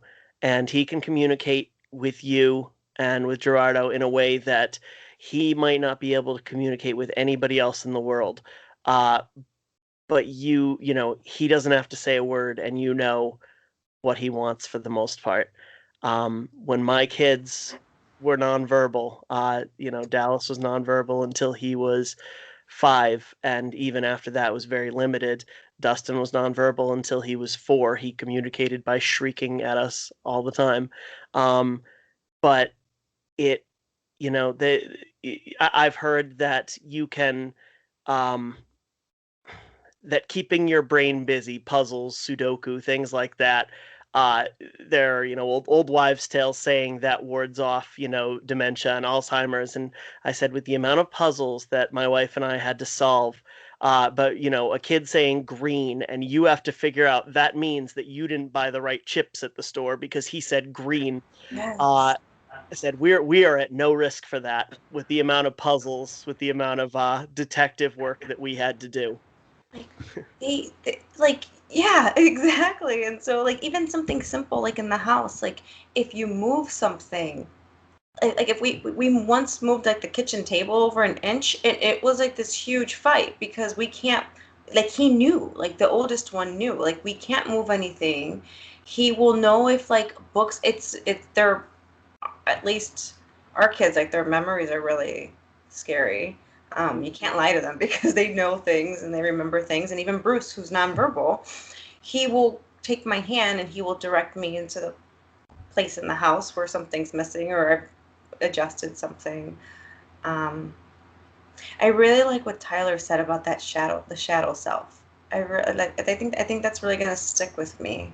Um, it's something I've been thinking. I've been thinking about it. The older I've gotten, and just become, nobody becomes no one thinks they're going to become a special needs parent, and so I think a lot of us, even now, that we're still learning things about them and ourselves and how to navigate this world. And if there are any people that know doctors and doctors appointments and specialists, it's like we have that down packed, and it's a language that we didn't think that we would have to become proficient at. And I did.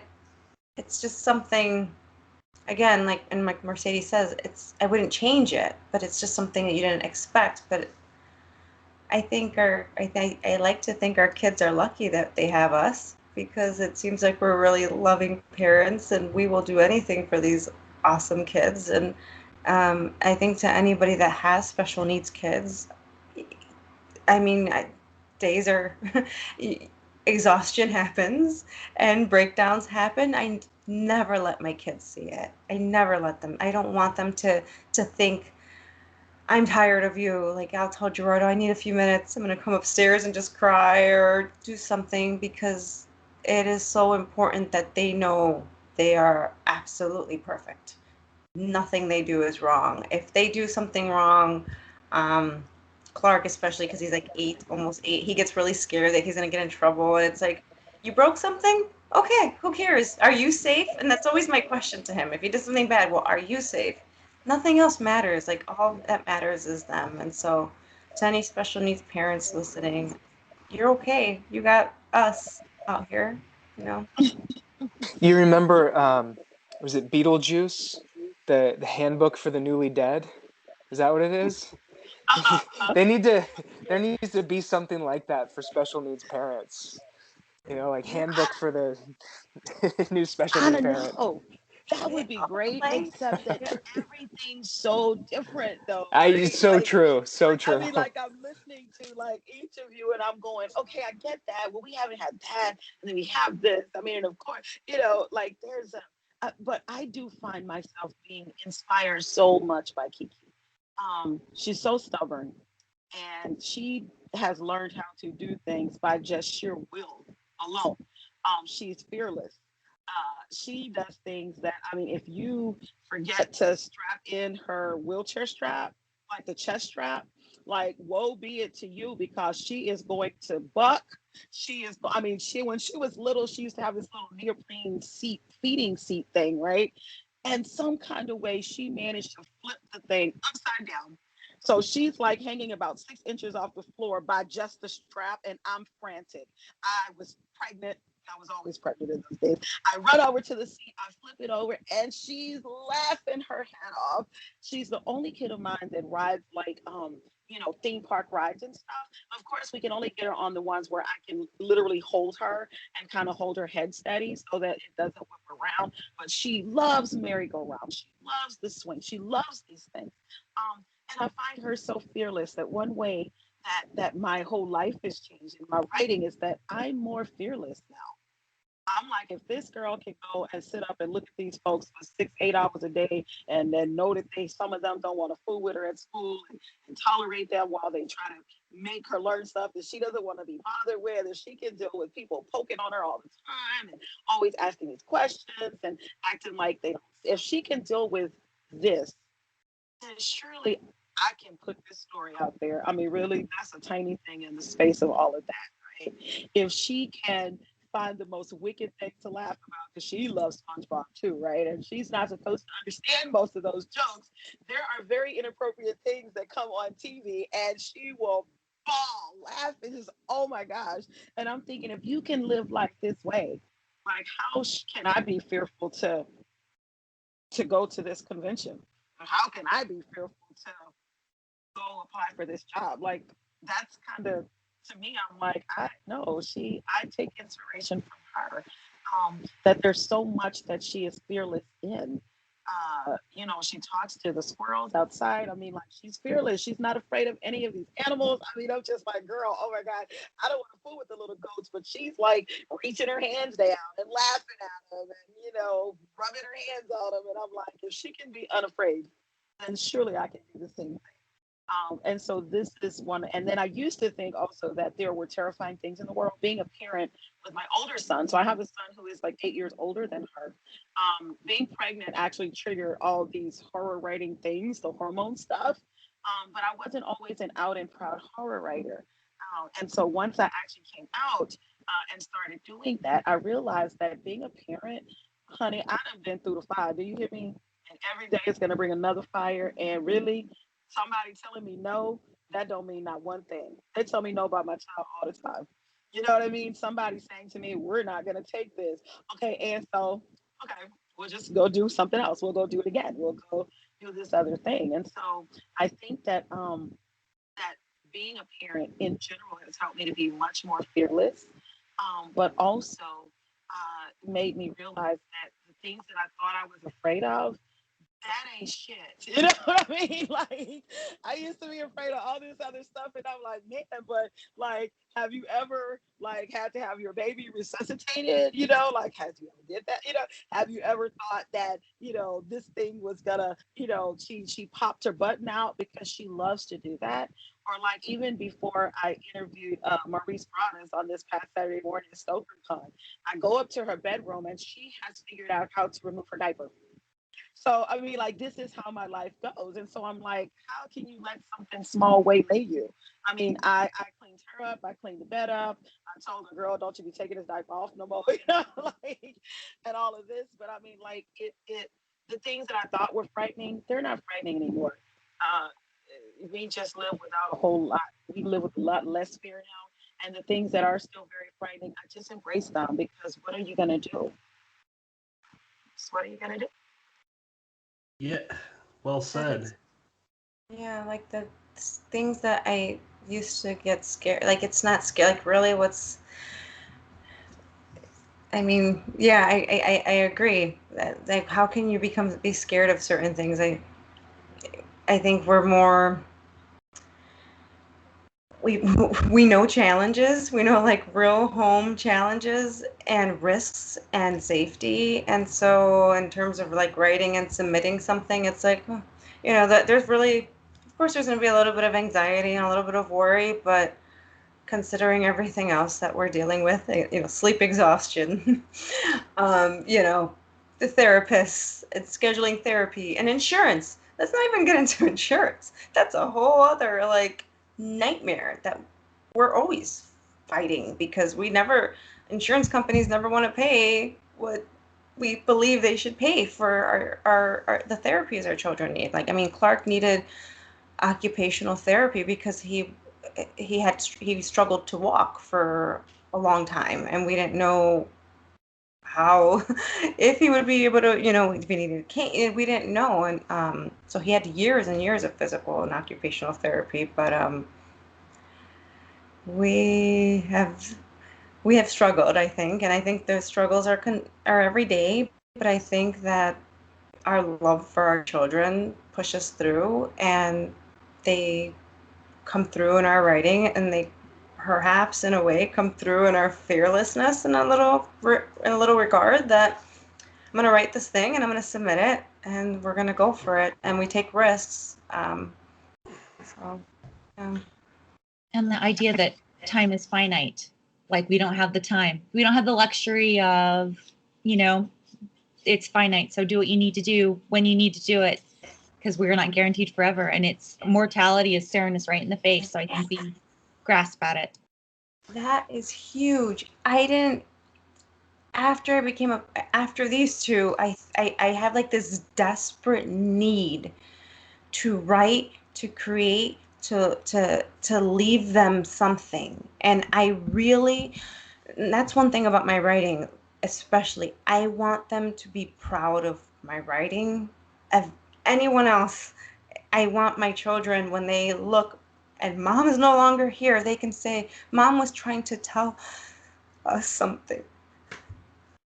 Mom was trying to tell us that she loved the world so much and that there's bad people there and she wanted to fight them and she knew that there were monsters there. And I need them to know that. I need them to know that there's bad people there, but that there's good people and that there's magic and that this world is just full of magic and love for them. And I think that's what I'm trying to tell them. Sorry. No, no need to apologize. Yeah, you know what? I don't know if this is just my mind being weird, but it makes me think of when Peter Straub looked like he was gonna die for a little while, and his daughter Emma Straub, who's pretty well known author herself, was talking about how I got all these books. Some of them are so goddamn big of what my father wanted to talk about, and even though they're about serial killers or ghost stories or whatever, he goes, there's heart in here, there's love, there's my dad in there. And Cina, I guarantee that they will absolutely think that for all of you guys. We're coming up on 2 hours. We could go, I'm sure, for 4 hours, but I don't know if anyone's gonna listen to a 4 hour podcast. So I would I want to ask all you guys' permission if we can do one thing and then jump into where can people follow you and final thoughts. Are you guys all good with that? Yeah. Okay, I didn't want to rush anyone. This is, nothing I want to rush you guys with. All right, so weird segue, but if you want to check out those articles, seeing how it is June, or if you listen to this and it's not June anymore, still check it out for the LGBTQ articles by Eric LaRocca, TC Parker, and Bree Morgan. While you're there, seems kind of weird for me to plug this, but I have it in my notes. So check out the store where you can get my ugly mug on a mask, considering it's the plague times, and it might be the style that no one wants, or a coffee mug, and so much more. Let's jump to where can people follow you. First with Tyler. I've got a website, tylerjones.net, and on Twitter at tjoneswriter. Mercedes. You can find me at mercedesmyardley.com. You can hear Nico playing some of his loud sounds. I'm on Twitter at MercedesMY. I'm on Facebook, Mercedes Murdoch Yardley. Instagram at MercedesMY. I'm just all over the place. Miss Rhonda. So yeah, y'all know I'm tech challenged. I promise I'm having a website built. My teams are doing it because I can't. And so until that's done, you can always find me on Twitter, not writing because I'm supposed to be writing and I'm always on Twitter. So I hear that. Yeah. Cina, where can people follow you? Super quick before you follow me, I have to say, thank you so much, Tyler, for all these beautiful stories about Liam and the shadow self. That's going to stick with me, I think, forever. Thank you, Mercedes, for Life is Finite. Yes. Thank you, Rhonda, for Kiki. Thank you. She's like a gem. I feel her energy when you talk about her. I get so excited. Thank you, Brennan, for the amazing stories about your boys, and I'm so happy that they're happy at home. And you can find me at cinapelayo.com, at my website, and on Twitter, Cina Pelayo. Thank you. Brennan, where can people follow you, bud? Mostly on Twitter at Brennan LaFaro. You can go to Instagram. It's the same. It has not been updated in a while. And I'm just going to go out and throw out BrennanLaFaro.com. Now I have to get that done before this airs.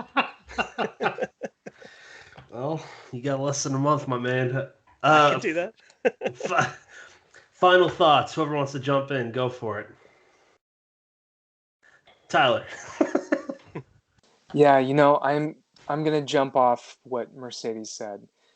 Someone asked me, I think it was last year, what I'm most afraid of. And I think they were expecting an answer like vampires, demons, something. And my answer was time. Time terrifies me because there's only so much of it. And none of us know how much sand is in that hourglass. And that applies when I think about Liam. There's this fear, this weight that I think we all carry. When is it our kids' time to go? but we don't know when we go. We don't know when any of us go. So how then does that change how we live? And it's something that I carry with me every single day. And I think it applies whether you have kids with special needs or not. You know, we have this beautiful gift of being alive in this big, beautiful world, like Cina said, full of magic. And there's monsters, yes, but there's also magic. And we get a unique glimpse into a special kind of magic. And I think that shapes who we are. It shapes the art we create. And I hope that it spills out into the people we come into contact with. But it's an important thing to be reminded of, I think, whether you special needs parent or not. Time, man, we only have so much of it, and it is so vital that we do everything we can with every minute that we've got. Yeah, to all the other special needs parents out there, you're loved, and create, not just art, create life, humans, just create. That's awesome. Rhonda. Yeah. Oh my gosh. Thank you all so much for this fellowship. I had not told Cina this, and I talked to Cina a lot, but I reached out to her recently when I was kind of faced with trying to sign on with this agent, and I reached out to her for a couple of different reasons. First reason, because she's one of the smartest people I know. This lady is brilliant. Cina is so brilliant, but also, I think without me having to say so, when I was asking her, what do I do? What should I do? I have tons of writer friends and I love them all dearly. But I specifically reached out to her because without me having to say to her, girl, the lives that we live with the kids that we have, can I really do this? And she was so amazing in inspiring me to move forward in that way. And so I appreciate this fellowship. So even though I never told you that, Cina, that's what was always in my head was like, let me ask her. She'll know if we can really look. Can we really do this? Like, I think I'm fearless, but can I really? And she was all like, hey, go for it. She never even said, not one time, well, maybe you have to think about, no. So we can help each other as the parents of disabled children in ways that I'm not sure that other people always can. And so I appreciate us all coming together. Now I feel like I'm a part of a crew. So now we're like, siblings and stuff, and we're BFFs, and that's what it is. So thank you all for this. This has been very, very helpful. That's awesome. Cina. I just feel like this is our breakfast club. It's been great talking to you all. I love you, Rhonda, so much. Like I treasure our friendship. All of you, it's been wonderful to talk to you and to get to know your beautiful children. My final thoughts are autism changed my life. And if you meet someone on the spectrum, be kind. They're wonderful people. I just can't stress that enough. And gosh, their world. I mean, I am lucky to be my children's mom, and Aww. they. That's my number. Like the best thing that's ever happened to me is being their mom. Nothing else. Like nothing else. Like it's to be their mom, and I'm lucky and I'm thankful for them, and I'm excited every day when I wake up because I get to play with them. So if you meet someone on the spectrum, be kind and ask questions. It's okay. That's great. Mercedes, final thoughts? Yeah, final thoughts. I think our kids are changing the world, and the younger generation is changing the world. And I think the people our age and older, the adults that are disappointments, I think it's more because they haven't been, they're just not used to it. It's not something that they all are familiar with. And I think that my computer's dying. I'm going to plug it in real quick. We can, I'm just really proud to know you guys. And I feel like so much better. We're stronger together, and I just feel this camaraderie and thank you for letting me talk about my son and what it's like. And I feel that we gloss over it so much because we don't want to make other people feel uncomfortable, but this is what our lives are like. And it's not beautiful all the time, and sometimes it's ugly, and sometimes it is magical and wondrous and glorious. And I think honesty is hugely important. So thank you guys. Brennan. Yeah, I mean, I want to echo a lot of what you guys just said. I mean, Tyler, I could listen to you talk for hours, and it's not just the hair.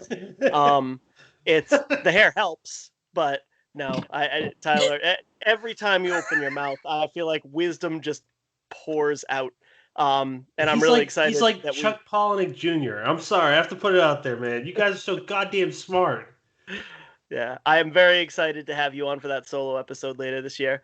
Rhonda, you were just spirit incarnate, and I loved hearing your stories, and thank you so much for sharing. Yeah, Cina, everything we bounced off each other. I feel like, we could have a conversation for hours just comparing our boys. And your thoughts on writing as legacy to them, absolutely beautiful. Thank you for sharing that. And Mercedes, I've never met Nico, but I love him. I shared with you when you came on last time. I work with some kids with Williams syndrome on music, and there's almost no greater pleasure in my life than playing music with my Williams syndrome kids, because they are just love. They are just a physical representation of love. If people are still listening to this, I would assume that they both have an interest in special needs kids or being a special needs parent, and also love to read. So, we mentioned earlier that there should be a handbook, but there's not. There's just, 50 million books that you can, pick little bits of. If there is anybody listening who is learning, is new to having a child with diagnosed with autism, or a relative or a friend or a friend's anything, I just want to share a couple books that meant a lot to me. This is The Reason I Jump by Naoki Higashida. He is an autistic man, actually, in Japan, but he wrote this when he was younger, early teens, I think. And I'm reading that sequel right now. What's it called? Fall Down Sometimes Stand Up 8. It's on my kitchen table as we speak. Yep. That's a great one too. This was I picked this one because this was the first one I read by him. But he types it. He's nonverbal, or at least he was when he wrote this, and he wrote the entire thing using a letterboard, pointing to one letter at a time. And it's a series of short essays, really insightful for what it means to be an autistic person. Another one that I love is Beyond the Wall, by Dr. Stephen Shore, who is an autistic musician, doctor, teacher. If you've ever heard the saying, if you've met one autistic person, you've met one autistic person, he's kind of the person credited with coming up with that. Uniquely Human by Barry Prezant. This is a doctor out of Rhode Island, and he, the book is wonderful. We actually used to gift it to the boys' teachers when they were in school, because it's not just a lot of here's what I think. I'm always very, very cautious when somebody deems themselves an autism expert, because usually it means they're full of shit. But in this guy's case, a lot of it is, here is this autistic adult and my experience working with them. Here's what they have to say. Here are their thoughts on the matter. And he has an entire educational model, which I won't bore you with, but I studied the ins and outs of it in order to teach professional development on it, called the CERTS model. And then this is a great one too, although it's a biggie. It's called Neurotribes by Steve Silberman, and this is a very, very in-depth look at the history of autism, diagnoses, treatment of individuals. It's very interesting, but there's a reason I saved it for last. You know what? I guess it's my turn. If we are a fellowship, then Tyler would be whoever the genius is. Cina would be the warrior. Mercedes would be the all-caring mother who has all these wonderful ways to make you feel better. Rhonda would be the spirit of the entire fellowship.